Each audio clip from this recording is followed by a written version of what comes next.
I am now delighted to introduce this year's commencement keynote speaker, the senior United States Senator from Massachusetts, Elizabeth Warren.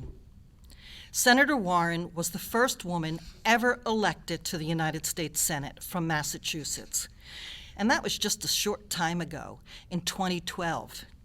She's now serving her second term as the state's senior senator, and I am sure that many of you know that she was a recent candidate for the United States presidency in the Democratic primary.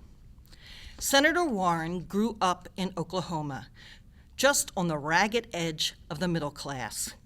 Her family came within an inch of losing their house after her dad suffered a heart attack and lost his income. But her mom got a minimum wage job that saved the family from homelessness and poverty. Senator Warren went to college, but dropped out at age 19 to get married.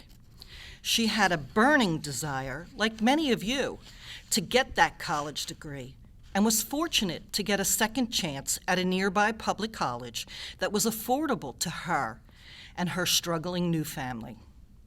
As a result, Senator Warren became the first in her family to graduate from college. Many of you now have that in common with Senator Warren. Upon graduation, her dream was to become a public school teacher, which she accomplished.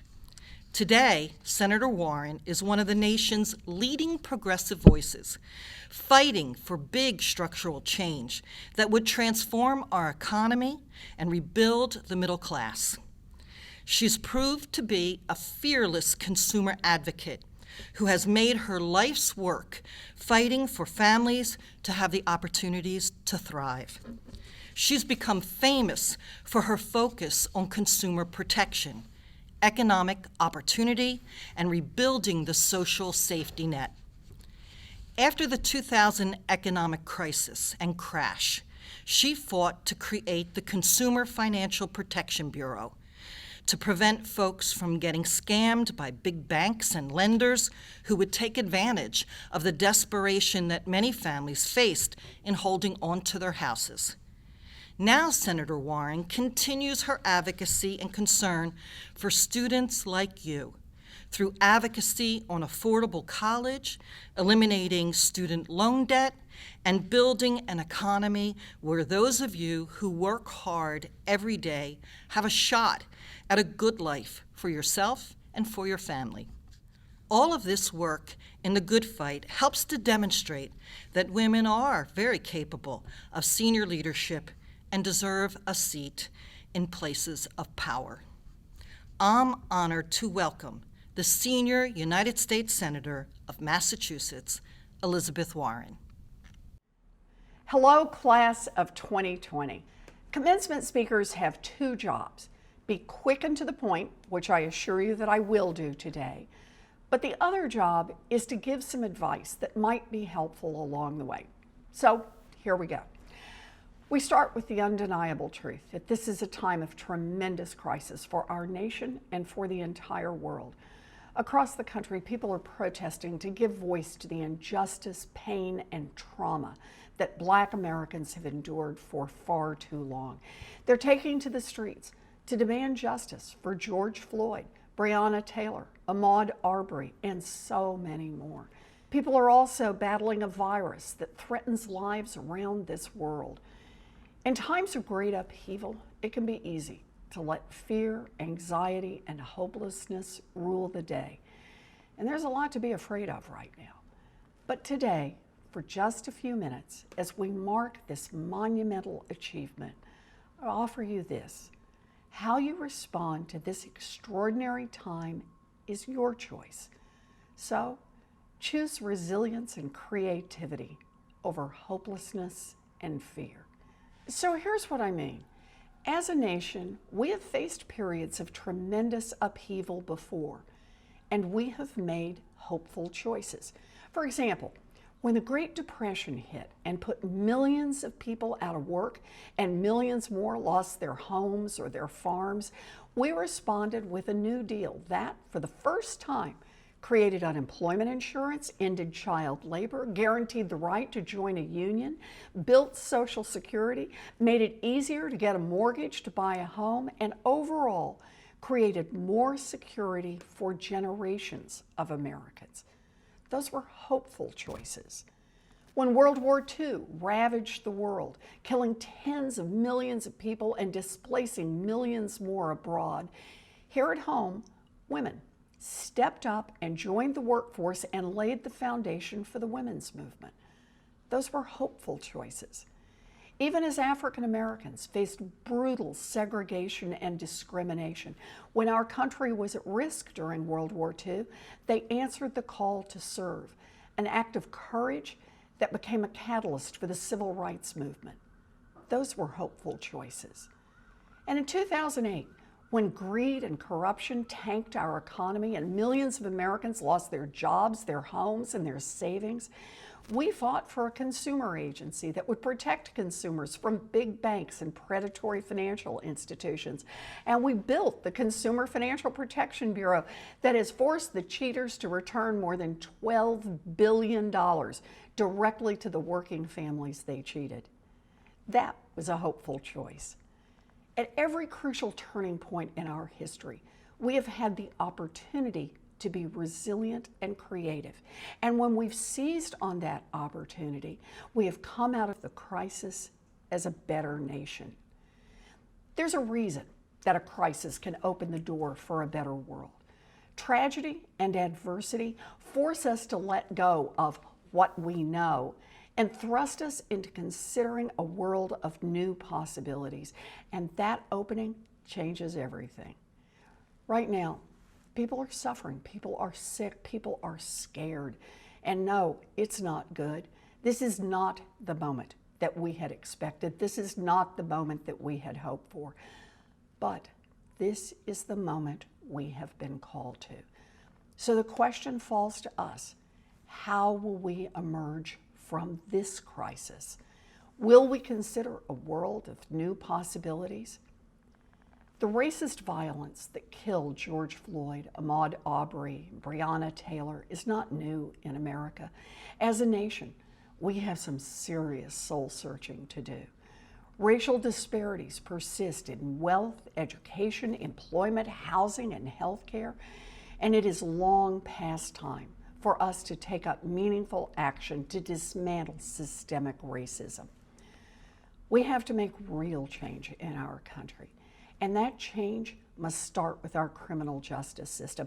We must fundamentally reform how the law is enforced in America. We need accountability for law enforcement and accountability at every stage of our criminal justice system. And we need to do much more to rethink our approach to public safety. That means transitioning away from a punitive system of locking people up and instead investing in community services that lift people up. That is choosing resilience and creativity.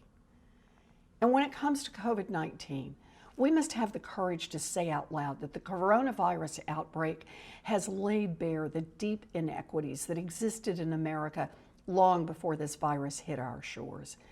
This pandemic has forced tens of millions of people to see more clearly than ever what's broken in our nation and our communities. This matters because when more people see what's broken, then we have a better chance to change it. And if we choose resilience and creativity, we can change it. We can start by making sure that healthcare and housing and livable wages for every single person are basic human rights in America. We can protect and uplift working families, the beating heart of our economy.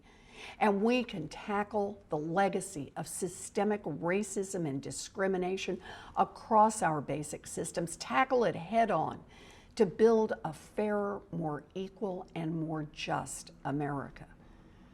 I know that is a weighty to-do list, but my heart is full of hope because the power of resilience and creativity is alive and well. It lives in everyone who made it to the finish line today, everyone who put themselves through college, and everyone who's juggled work while trying to go to school. I know how tough it can be, and I know how much it demands resilience and creativity. You didn't get here because somebody gave it to you, and I know how that feels. I dropped out of school at 19, I got married, and I thought I'd lost my chance to become a teacher. But I didn't give up. I ended up at a commuter college and eventually made it into the classroom. First teaching special ed and later teaching law. And whether you're watching this at home with your family, or you're catching this stream on a break at work, or you're reading it as you walk along in your neighborhood, I'm willing to bet that you all have one thing in common. You've fought for everything you've ever gotten. Lots of different paths brought you here today, some straight from high school, others after years spent in the workforce. You weren't given anything. You had to pick your way through tough times. But even when it was hard, or inconvenient, or challenging, or just plain exhausting, you didn't give up. You didn't back down. You didn't quit. Instead, you found creative ways to adapt, survive, and prevail. As the tide of this pandemic washed over your lives, you sprang into action. In the space of only 2 weeks, you radically shifted from being on campus to learning online. Many of you lacked the technology and the internet, but you stayed connected until the campus was able to deliver laptops and make mobile hotspots available to you. You hosted virtual study sessions, you made sure your friends were okay, and you kept student life activities thriving. Best of all, you planned this virtual graduation ceremony. Now that's choosing resilience and creativity. And here's why that matters. Adversity and upheaval force us to let go of what we know and to consider a world of creative new opportunities. At a time when our world has been upended, the creativity and ingenuity that you have already demonstrated gives me real hope for our future. You put the power of the American spirit on display, and that power is spreading across America. We see that power in restaurant owners who have shifted from dine-in to take-out. We see that power in therapists who've gone from counseling person to person to online therapy sessions. We see that power in grocery store checkout clerks who've gone from personal interactions with customers to working behind plexiglass shields. We see that power in educators who've moved from teaching in classrooms to delivering breakfasts and lunches to their students. This is who we are. We are creative, we adapt, we meet big challenges with big creative solutions. So as you move forward to this next chapter in your life, I hope you continue to reflect on this moment, and not just about how hard it has been, but to reflect on your successes, on making it here today. And as you move forward, I hope you see yourself in the light of your own creativity, because that creativity is what it's going to take to come up with the solutions to pressing problems, to protect our communities, and in many cases, to save our lives. We face an uphill battle, but I know that if we stand together, if we fight together, if we persist together, and if we remain committed to putting our creativity into action, that we'll make it through this storm and we'll begin the serious work of building a fairer, more equal, and more just world. Class of 2020, it's an honor to fight alongside you. Thank you, Senator Warren, for sharing your story and inspiring our graduates. We so appreciate you making the time to be part of this special commencement ceremony.